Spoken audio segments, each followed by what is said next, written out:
Hi guys, आज की video में हम एसएससी आईएमडी की नोटिफिकेशन को समझेंगे।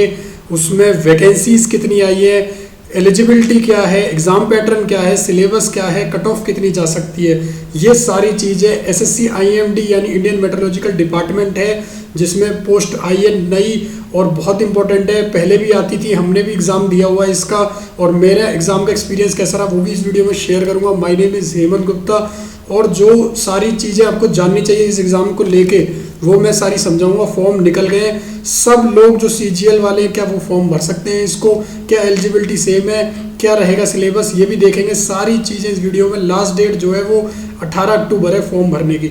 बहुत ही अच्छी चीज़ है गाइस, अभी वैकेंसीज आ रही हैं, एक जैसा सिलेबस है, आपको तैयारी ज़रूर करनी चाहिए। अब तो मतलब 2022 वाले सीजीएल में जैसा है वैकेंसी ऐसे ही सेम इसमें 1000 के अप्रॉक्स वैकेंसीज है। ठीक है, इसमें जो एसेंशियल एजुकेशन क्वालिफिकेशन है वो थोड़ी सी अलग है क्योंकि ये टेक्निकल पोस्ट होती है। इस पोस्ट के बारे में भी थोड़ा सा बताऊंगा इसी वीडियो में। ठीक है, बैचलर डिग्री साइंस में चाहिए यानी कि जिसने भी बीएससी करी हुई है, ठीक है, चाहे वो केमिस्ट्री ऑनर्स हो, फिजिक्स ऑनर्स हो, मैथ्स ऑनर्स हो, उसके पास physics one of the subject होना चाहिए। ठीक है, मतलब उसने फिजिक्स उसके एक जो है ग्रेजुएशन में होना चाहिए। जैसे केमिस्ट्री है तो 2 साल उसने पढ़ा है, ठीक है, जबकि वो फिजिक्स कैसा होना चाहिए उसका 3 इयर्स। ठीक है, तो ऐसी कन्फ्यूज़न जिसको भी है उनको बता दूं कि 2 साल 1 साल कभी भी हो, बस आपने पढ़ा हो। ऐसे कंप्यूटर एप्लीकेशन हो, ठीक है, कंप्यूटर साइंस हो, क्योंकि मैंने ये एग्ज़ाम खुद दिया हुआ है। मेरी बीएससी केमिस्ट्री ऑनर्स थी और मुझे इन्होंने पेपर 2 जो है मेरा चेक हुआ, जबकि पेपर 2 की कंडीशन ही यही है कि अगर आप पेपर 1 में क्वालिफाई हो गए, पेपर 2 चेक होगा, जब एलिजिबल ही नहीं हो तो आपको रिजेक्ट कर देंगे। बट आप सेलेक्ट हो गए अगर आपने फिजिक्स आपका सब्जेक्ट रहा है as one of the subject. ठीक है, कंप्यूटर साइंस जिसकी बैचलर में है यानी जिसने बीटेक कंप्यूटर में किया वो एलिजिबल है, बीसीए की है वो एलिजिबल है, बीटेक आईटी वाला एलिजिबल है, ठीक है, एमसीए वाला भी एलिजिबल है, ऐसा नहीं है एमसीए वाला नहीं है। ठीक है, जिसने भी बैचलर डिग्री करी है और एमसीए करी है, बीसीए एमसीए दोनों एलिजिबल है। ठीक है, ऐसा नहीं आपने बीए हिंदी कर ली फिर एमसीए कर ली तब आप एलिजिबल नहीं हो। ठीक है, degree in electronics and telecommunication engineering, यहाँ पर बहुत सारे डिप्लोमा, सॉरी, यहाँ पर बहुत सारे बच्चे कंफ्यूज हैं जो बीटेक इलेक्ट्रॉनिकल वाले हैं या इलेक्ट्रिक वाले हैं। देखिए यहाँ पर डिप्लोमा लिखा है, डिग्री नहीं लिखी है। ऐसा जब मैंने पेपर दिया था उस साल भी ऐसा हुआ था कि डिग्री वालों को इन्होंने डीवी में रिजेक्ट किया था। अभी तक ये श्योरिटी नहीं है, हो सकता है कि एक क्लैरिफिकेशन या एक और कोरिजेंडम निकले इसके लिए कि डिग्री वालों को एलिजिबल करें अगर आप सूटेबल तरीके से अपनी रिप्रेजेंटेशन रखते हैं। ठीक है, तो डिप्लोमा है, डिग्री नहीं है। जिनको कन्फ्यूज़न है मैं बता दूं, ठीक है, डिप्लोमा टेलीकम्युनिकेशन इंजीनियरिंग इलेक्ट्रॉनिक्स में मांगा है। क्वालिफाइंग डिग्री और डिप्लोमा जिसमें 60% आपके कम से कम आने चाहिए या फिर 6.75 CGPA। ठीक है, 3 साल का द क्वालिफाइंग डिग्री और डिप्लोमा जो है वो 3 साल की ड्यूरेशन का होना चाहिए 10+2 के साथ बाद। ठीक है, तो एप्लीकेंट मस्ट हैव पास 10+2, वो भी साइंस में होना चाहिए with physics as and math as core subject. तो ऐसा नहीं है कि बीसीए जिसने करी है और उसने 12th में कॉमर्स ले रखे हो, उसने 10+2 जो करी हो वो फिजिक्स और मैथमेटिकल उसके सब्जेक्ट में होने चाहिए। ठीक है, साइंस के अंदर, मतलब उसने 12th नॉन मेडिकल से करी हो। तो ये ऐसे बहुत सारे सवाल हैं जो आपको परेशान कर रहे होंगे जिनका जवाब मैंने अभी तक दिया है। जो फाइनल ईयर में है ग्रेजुएशन के वो भी अप्लाई कर सकते हैं, पर उनके पास 18 अक्टूबर से पहले तक उनका रिजल्ट होना चाहिए।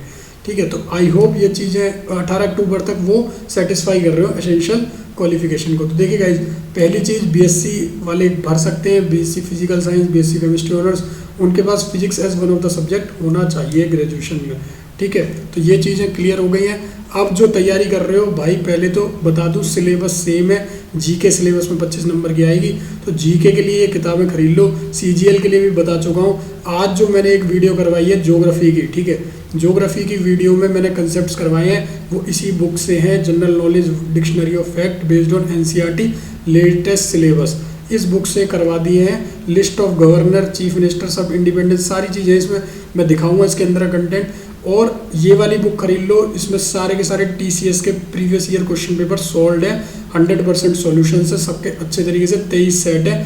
ठीक है, कॉस्ट भी इसकी बहुत कम है क्योंकि पेजेस इसके नॉर्मल है, 335 रुपये समथिंग कॉस्ट है आपको, और 30% कम पड़ जाएगी। अलग अलग डिस्काउंट चलते हैं, जाओगे रिटेलर्स के पास तो लगभग 200-250 रुपये में आपको सारे प्रीवियस ईयर 23 के 23 सेट मिल रहे हैं अच्छे सॉल्यूशन के साथ। तो बेस्ट है आपके लिए।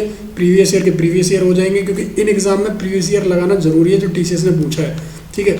और जो मैं अभी आपको बुक दिखा रहा था उसके अंदर का कुछ इस टाइप से है, ये सारी चीज़ें आपको मिल जाएंगी वन लाइनर इस टाइप से। फैक्ट टू रिमेंबर एशिया के बारे में, लोएस्ट पॉइंट कौन सा वर्ल्ड में, डेड सी, ये मैंने अपनी वीडियो में भी करवाए हुए हैं, ठीक है। कुछ कुछ चीज़ें तो कुछ जो रह गए, land of white elephant Thailand, ठीक है, लार्जेस्ट बुद्धिस्ट टेम्पल, ठीक है, Singapore of future planning, land of golden pagoda Myanmar, ऐसे एक लाइन से सारे के सारे दे रखे हैं इसमें। वन लाइनर जी के हो गई है। एक इनकी पुरानी आती है किरण की, वो ले सकते हो आप, जनरल अवेयरनेस चैप्टर वाइज, और ये ठीक है। मैं दिखा देता हूँ आपको सारी बुक्स जो है, ये वाली है आपकी टीसीएस की प्रीवियस ईयर क्वेश्चन इसमें है सारे, ठीक है। तो बहुत पतली सी बुक है और कुछ ज़्यादा ऐसा नहीं है आपको इसमें कि ऐसा कुछ मिलेगा अलग। 335 रुपये जैसे मैं बताया कॉस्ट है इसकी, और सारा कुछ आपको प्रीवियस ईयर वाला मिल जाएगा। ये वाली बुक जो मैं दिखा रहा हूँ इस टाइप की है, ये मास्टर बुक है किरण की, हमेशा से ऐसी बुक आती हुई है, ठीक है। थोड़ी सी मोटी है और इसके भी आप देखोगे तो लगभग आपको इसमें सारा का सारा जो मैं आपकी स्क्रीन पर आपको दिखा रहा हूँ ना, ये सारे क्वेश्चन इस टाइप से ब्रैकेट में लिखा होगा कौन सा कब का है, ठीक है। तो ये बुक भी आपको लगभग अगर आप ऑनलाइन खरीदोगे या ऑफलाइन खरीदोगे तो डिस्काउंट चलता रहता है, तो आपको मिल जाएगी अच्छे उसमें, ठीक है। तो मैं आपके साथ ये भी लिंक में शेयर कर दूंगा डिस्क्रिप्शन में।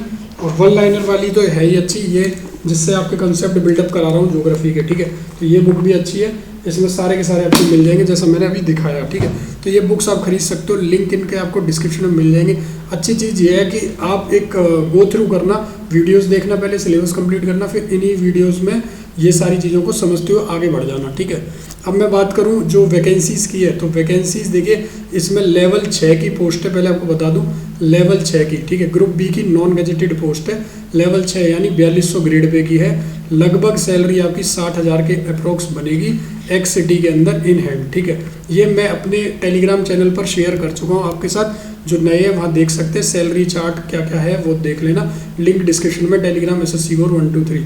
डीवी जो है IMD करवाएगा, IMD इशू करेगा एक डीवी के लिए।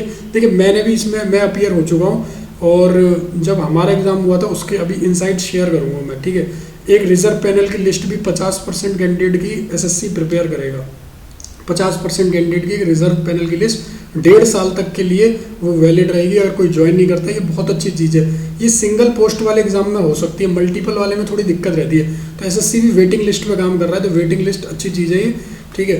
तो 1.5 साल तक आपका रहेगा। टेंटेटिव वैकेंसीज मैंने बताया 990 के अराउंड है, और ये बाद में बदल भी सकती है। रिजर्वेशन वैसी रहेगी, पोस्ट ऑल इंडिया रहती है, ठीक है। इसमें जनरली पोस्टिंग मुंबई इस साइड होती है, नई दिल्ली में भी होती है, हेडक्वार्टर है इसका IMD का वहाँ पर। एज लिमिट 30 साल है इसकी, 18 अक्टूबर तक, ठीक है। SC ST 5 साल, OBC जैसा सबका CGL में रहता है वैसा ही है, ठीक है। सर्टिफिकेट का भी वही सीन है सेम, 18 अक्टूबर तक आपके बने होने चाहिए, ठीक है। एग्जाम पैटर्न कैसा होगा, देखिए रीजनिंग आएगी, 200 नंबर का पेपर होगा, 200 क्वेश्चन आएंगे। Reasoning, math, English, GA 25-25 question आने हैं, और 2 घंटे होंगे, 60 मिनट ये, और फिर उसके बाद आपका ये, ठीक है। आपका दूसरा सेक्शन ही तब जब खुल जाएगा, 2 सेक्शन है, ठीक है। पहला पार्ट 1 होगा, पार्ट 2 होगा।